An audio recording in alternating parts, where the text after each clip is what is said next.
Hello everyone, welcome to our channel. और आज का हमारा जो सेशन है वो रहेगा how to live better and आप कैसे अपनी लाइफस्टाइल की क्वालिटी सुधार सकते हो एंड उसकी वजह से कैसे आप you can live somewhat long. Okay, तो आपने अगर हमारे चैनल को सब्सक्राइब नहीं किया है तो पहले सब्सक्राइब कीजिए। एक बात तो यूनिवर्सल ट्रूथ है कि अपना लाइफ स्पान है या फिर अपना जो लिविंग पीरियड है वो हमेशा भगवान या फिर नेचर ही अपना तय करके रखते हैं, तो उसके अंदर हम कोई चेंजेस वगैरह नहीं ला सकते। बट इफ वी ट्राई, हम लोग कुछ कोशिश करके हमारा लाइफस्टाइल थोड़ा बेटर करें तो इसके अंदर थोड़े बहुत चेंजेस भी आ सकते हैं। जैसे कि एक अभी के टाइम पे लोग बहुत हार्ड एंड फास्ट हो गए, जैसे कि बहुत फास्ट उनकी लाइफस्टाइल रहती है, तो उसकी वजह से उनको स्ट्रेस पैदा होता है, उनकी पेरिस्टाल्टिक मूवमेंट्स बढ़ जाती है, तो ये इनको स्ट्रेस पैदा करता है। तो स्ट्रेस की वजह से, ओवर स्ट्रेस की वजह से क्या होता है कि ऑटो इम्यून डिजीज में कन्वर्ट हो जाते हैं या फिर इनके ही सेल्स उनको खुद को मारते हैं। फिर neurological stress, neurological tiredness, fatigueness, तो ये सब की वजह से इनकी लाइफ एकदम डिप्रेस्ड हो जाती है और उसकी वजह से इन लोग का लाइफ स्पान धीरे धीरे वो कम हो जाता है। तो इस अभी टाइम पे आप देखोगे तो फैमिली स्ट्रेस है, फाइनेंशियल स्ट्रेस हो गया, सोशल स्ट्रेस हो गया, तो बहुत सारे ऐसे स्ट्रेस है कि जो इन लोग मैनेज करने में ये लोग हार जाते हैं। तो आप देखेंगे, आप if you have experience that कि दिन के अंदर सुबह होते से लेकर रात तक आप दिन के अंदर एक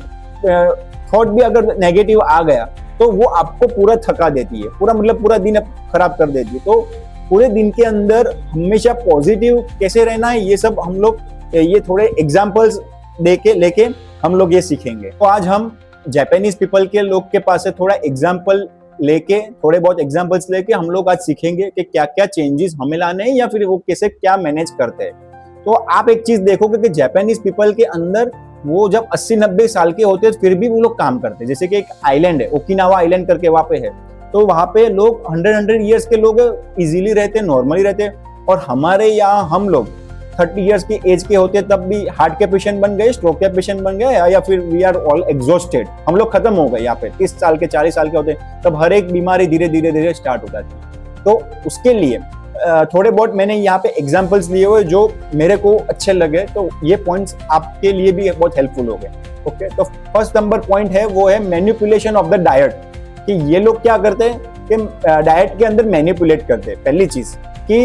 इनके अंदर, पहली डाइट के अंदर इनका खाने में अंदर ऑयल बहुत कम होता है, क्योंकि ऑयल के अंदर होता है क्या चीज़ है कि इनके कोलेस्ट्रॉल वगैरह बढ़ता है, आपको खाने के बाद लेजीनेस फील करवाता है और आपको टायर्ड फील करवाता है, आपको मतलब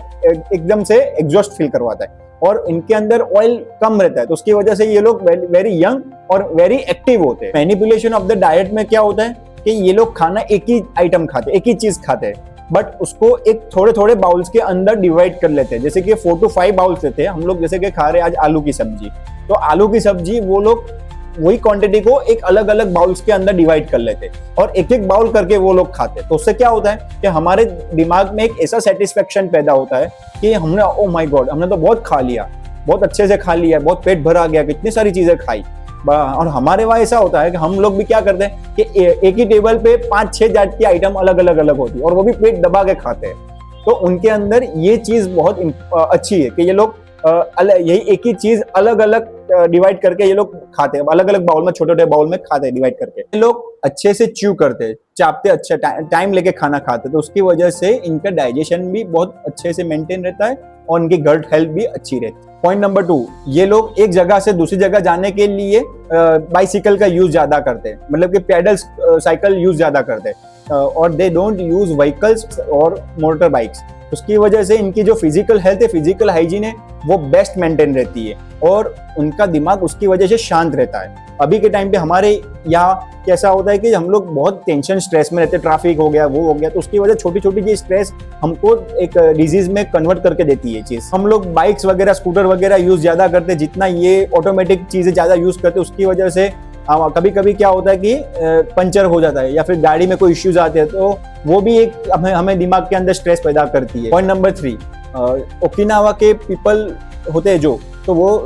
हर वीकेंड पे रात को गेट टुगेदर करते और इनका सुख दुख सुनाते, एक दूसरे को सुख दुख की बातें करते, और जिसका दुख होता है उसको अपना खुद का दुख समझ के वो लोग कंसोल करते, और जिसको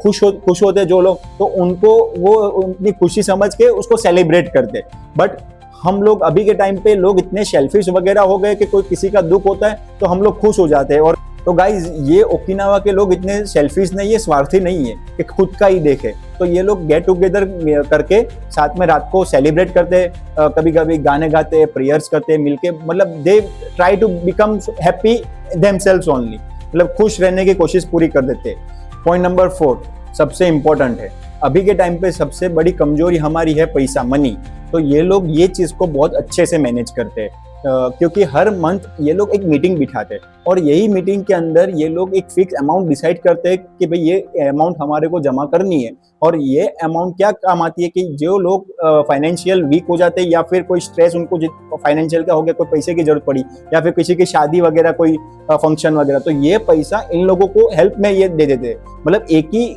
आइलैंड के लोग एक ही अमाउंट जमा करके ये लोग एक दूसरे को हेल्प करते। तो हम देख सकते हैं कि इन लोगों के कर्म कितने अच्छे,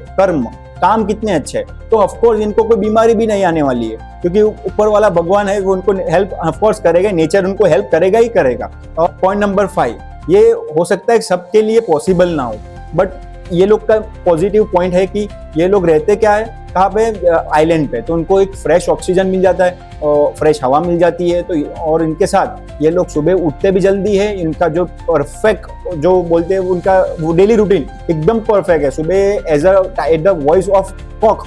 मतलब कि हैन, जो मुर्गी की जो पहली आवाज आती है, ये वहीं पे उनके पास तो वॉच वगैरह, घड़ी वगैरह कुछ होता नहीं है, तो इनके लिए यही घड़ी है। तो ये सुबह जब जैसे ही बर्ड्स चर्पिंग स्टार्ट कर देते, ये लोग उधर ही उड़ जाते, और जैसे ही शाम ढल जाती है वो वहां पे सो